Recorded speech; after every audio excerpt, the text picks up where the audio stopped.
Hello and welcome to episode number 11 of my Just Flying series. Early morning takeoff from Makarora. Let's get ourselves up in the air first and we'll have a chat after that.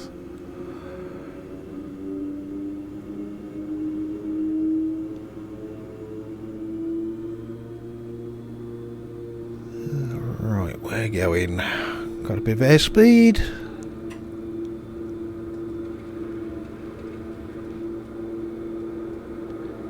We're up, clearing the trees, all good, no problem at all.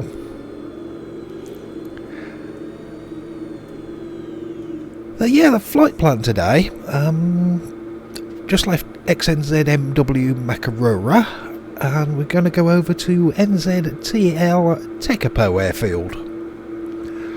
The reason for the early morning flight is that we're going to turn right over this mountain ridge once we've got enough altitude, and fingers crossed we might have a really lovely sunrise in front of us.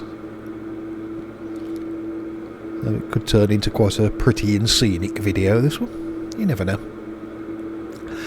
As for the aircraft, this is which, quite a few people have done their own mods and upgrades to the default planes that come with X-Plane. This is one of those. It's a mod that somebody did of the default King Air. I don't think you can get it anymore though. So if anybody was interested, just send me a message and I'll put my copy on my mega folder and you can get it from there. I don't really know why it's disappeared from xplane.org, but it did. Probably something illegal in here that shouldn't be, I don't know.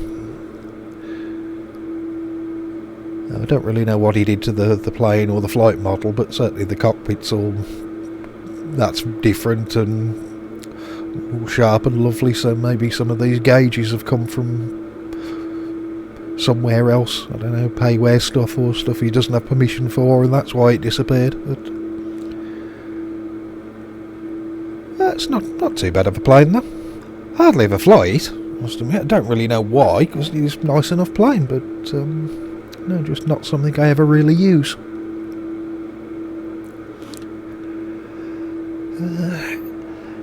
Anyway, in one of the earlier Just Flying video things, I think I remember saying that if anybody ever had any questions or comments, whether that's about my scenery making, me, or anything else, just whatever you write in the comments, it might give me something to talk about in the next video. And that's precisely what we've got here, actually. There was a comment by somebody called Fly with Holly, and the question was, do I have any flying experience outside of flight sims? The short answer to that is yes, I do. The slightly longer answer is the last entry in my logbook was in 1996, so I'm certainly not legal anymore, but yeah, once upon a time I did have a PPL, a private pilot's licence. Got to a point in life where I got time and the money to be able to do it, and I live sort of central England. My local airfield is actually Birmingham Airport, but I'm also not too far from Coventry Airport. I'm sort of between the two, really. And there's our sunrise. Yeah, very nice. Yeah, so I found a flying school at Coventry, went down there, and I think I had about 7 or 8 lessons at that place. That was flying a Piper Tomahawk. Then there was I think there was 2 instructors and 2 owners of the flying school, and all 4 of them did flight training. The 2 owners were just in the process of falling out with each other in a really big way, And one of them, who was a guy called Morris, he left and went and started his own flying school at another little local airfield called Wellesbourne. It's EGBW, I think it was. So I got a phone call from my instructor, it's a guy called Ian, and said, look, I've gone down to Wellesbourne with Morris, so if you wanted to stop at Coventry and get your licence there, no problem at all, no pressure, but just come down to Wellesbourne, have a look, see what you think. So I did go down there, and it probably helped that it was a really sunny, lovely day when I got there, but there was just a nice feeling about the airfield. I thought, yeah, I'd be happy to change flying schools. So I went down there and started flying a Cessna 152 at that place. But I only had about 2 or 3 more flights with my instructor Ian, because then he said he'd got another job and was moving to a different part of the country, so he left, and then the actual owner, a guy called Morris, he became my flying instructor instead. Which actually worked out okay, because Morris and myself, we just got on really well with each other. His methods of teaching matched almost perfectly with how I like to learn things. Yeah, that turned out to be quite a good thing that I ended up with him. So once I'd got the PPL, they had a 4-seater Piper Warrior there, so I did most of my flying from there on in the Warrior, which was nice with 4 seats, because I'm sure everybody, once you get a PPL, the first thing you want to do is take a few friends and family up. With 4 seats, I could take couples or my mate and his girlfriend and that type of thing, and go fly to a little local airfield with one of them in the front, then swap over and the other one could be in the front on the way back, and they could both have a little go at flying. I didn't have the money at the time to be doing any big expeditions, like flying 3-4 hours to go somewhere. So I was really only flying for about an hour and a half maximum every time I went. So within that radius, I'd fairly quickly been to all the local airfields that I could get to. I've seen all the landmarks and the scenery, so it was a little bit like I was doing the same thing over and over every time I went to the airport. And I thought, the thing I've enjoyed most about this whole process was actually learning to fly at the start of it. I thought, okay, what else can I learn? I didn't have any money to be able to do twin engines, or there wasn't any aerobatic aircraft at Wellesbourne. So I ended up doing something called an IMC rating. It stands for Instrument Meteorological Conditions. Now, I don't know if anybody else would actually know what this is, because it's a rating that's issued by the Civil Aviation Authority in the UK, but I'm fairly sure it's not recognised as anywhere else in the world. So I don't know if anywhere else in the world even has an IMC rating. But what it basically is, it's kind of half of an instrument rating. There's 20 hours worth of training to get it, and it's all flying under the hood, instrument flying, navigation with NDBs, VORs, did some ILS approaches into Birmingham, all that kind of thing, which was really enjoyable. And actually, I like instrument flying. That was good fun. I was actually quite good at it. So I've ended up with that, and what it does is you can't file a full IFR flight plan and go and follow it or anything like you can with a full instrument rating. But it does expand the parameters of bad weather that you can fly in. So what I was able to do with that, and I did do it once or twice, was on a really overcast and horrible day, I could take off from Wellesbourne, and then with Birmingham being the local big airport with the radar, I'll just call up Birmingham on the radio, so I could have radar information for a climb through the clouds. They give me a squawk code for the transponder, and as long as I'm not in any danger or about to run into anything, that would be the last I'd hear from them. I'll just get onto the instruments, climb through the clouds, and go up above them and go and see the sun, which was very enjoyable actually. Yeah, then when you're ready to come home, just back on the radio and ask for information for a descent through the clouds, and once again they'd keep an eye on me until I was underneath and VFR again. And just say thank you and then tune the radio back to Wellsbourne once more.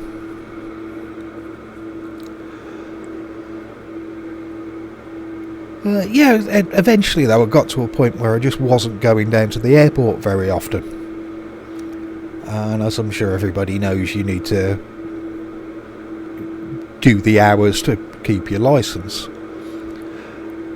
And I got to a point, there was plenty of time, I'd still got about 2 months to go. I needed to do, it was about 4 or 5 more hours. And I thought, okay, I could go down to the airport, just fly some circuits or something, get the stamp in my logbook and everything would be fine, but okay, I'm just not coming to the airport enough. I've kind of got out of the habit, and I know full well that next year I'm going to be in exactly this same position again. So maybe it's time to say, shall I keep the money in my pocket, and is it time to just let it go? So that's what I did. The last entry was 1996, and got some brilliant memories from my time of flying, but yeah, it's just one in my past now. Although having that real world experience, I think it does make a difference to me in X-Plane. I'm just sat in the cockpit here looking out at the scenery like this, so that looks familiar. And it's also the reason why you may have heard me say about the fact that I much prefer steam gauges with dials and needles rather than glass cockpits, because that's what I actually learnt to fly on in the real world. So that's the reason why.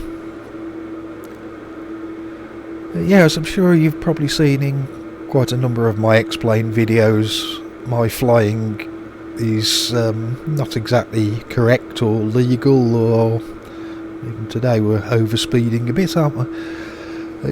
All of that, it's not because I don't know how to, as I do, it's just I choose not to in X-Plane. Very occasionally I will have a flight and try and do things properly, but most of the time X-Plane is a thing that I like to have fun with.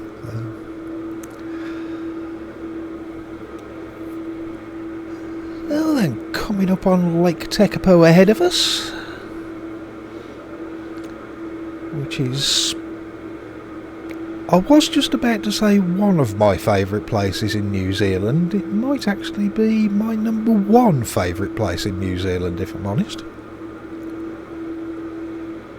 Not so much in X-Plane, because obviously here we're flying planes and landing at airports, and the airport is, well, it's sort of in the middle of nowhere and not massively interesting. It's kind of okay, but it's not the best.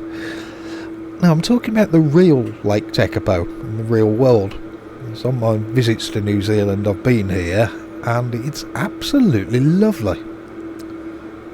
There's not a lot going on, it's a fairly chilled out sort of place, scenery's great, and I just really enjoyed my visits here. I came to New Zealand in 2010 and again in 2011, and I did stop at Lake Tekapo on both occasions. And the second one, you can just see it here. There's an observatory on the top of Mount John. Now remember that name, because that's important. Now, just over by the coast, there's a little winding pathway that you can walk all the way up to the top here. And I did have a day and walked up there. Damn near killed me because I'm not very fit, but fortunately there's a little restaurant at the top, so I could have a coffee when I got there. But the thing is, I started from the bottom and I walked to the top of something that's not called Large Hill John or Big Lump of Rock John. Oh no, this is called Mount John. So I think I can now officially call myself a mountaineer. I'm quite happy with that. The town of Tekapo, which is also quite interesting because this is before I was using X-Plane or making any scenery. But I did know about Queenstown was quite an interesting approach, so I actually got a flight from Christchurch to Queenstown as a Jetstar flight. I got a window seat and took a few photos of one just happened to be of this nice looking lake, which I didn't know at the time, but it turned out to be Lake Tekapo. And just on the bottom corner of the photo I've got the towns on there.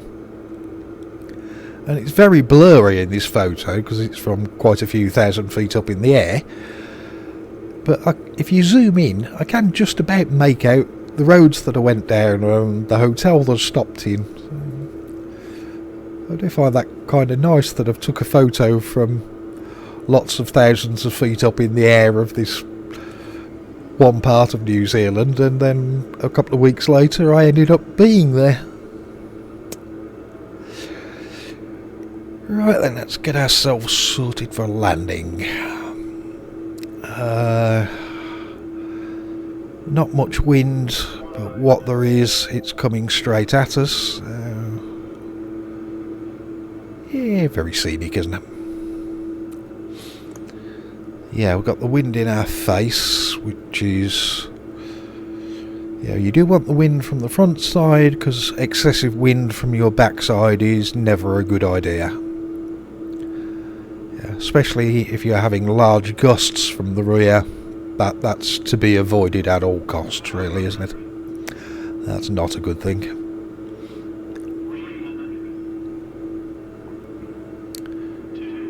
Well, let's see how we do. As I said, I very rarely fly this plane, so... Hopefully we won't just fly us into the runway and we might have a soft one, but I'm guaranteeing nothing right now.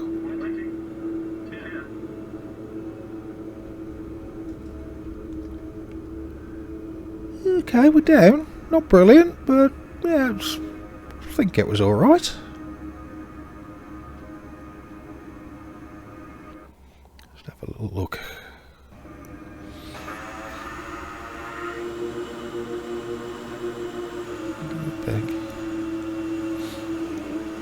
I think I may have landed all three wheels separately. 1, 2, 3, yep. But fairly smoothly. Yeah, it's okay. Acceptable. So, welcome to NZTL Tekapo Airfield. A fairly ordinary airport. That's actually at one of my favourite places in the world.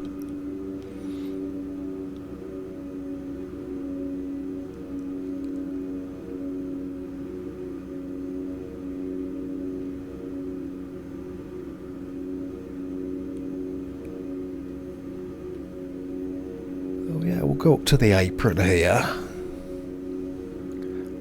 And as we have just been talking about it, instead of the usual ending to these videos where I'll just do the circling panoramic view of the scenery and all that kind of thing, we'll park up here by the terminal and then you can have a look at some real Lake Tekapo.